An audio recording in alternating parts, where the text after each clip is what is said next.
kung ikaw pangutanon, kung unsay mo mas bet na lalaki ka ng hilomon or ka ng sabaan. Pag chika ta, i-compare nato ang lalaki nga hilomon versus lalaki nga sabaan. Kung bata pa ta, di ba, tong high school pa, di ba ka makagusto ka tong mga sabaan kay mga lalaki. Kay murag ma-friend zone, ragyan na sila pirmi. Sige mo na sila papansin, kay SP, most likely mo na sila tong mga friendship na to nga mga lalaki nga dali lang ma-approach, kay sabaan lagi. Lahi ang impact sa lalaki nga sabaan kaysa sa lalaki nga hilomon. Kikita mga babae, mas gusto mo gito katong mga misteryoso. Mas gusto nimo og katong dili kayo makipaghalubilo, kana ma-challenge ka ba? Ang character kay kanang di kay mamansin, ana, mo na imong bet no.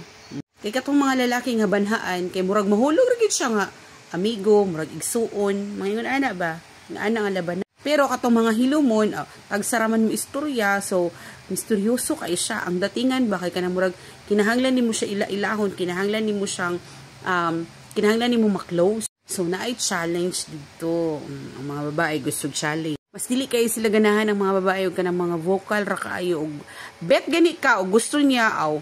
Di kay nimo siya bet. Kay nga naman, di ba ka gusto ato, mas gusto man nimo tug kanang maghuna-huna pa ka ba? Ingon ana, mao na siya mahitabo. Even yung mga dagko ng mga edad ng mga babae, mas i-prefer gihapon tong mga lalaki nga mga hilomon, mga misteryoso, mga kanang murag na something sa iyo, mo anak ka. Pero ang ending di ay may pa ditong sabaan kaysa atong misteryoso. Katong mga sapaan, open book man to kayo. Wala kayo mga sikreto.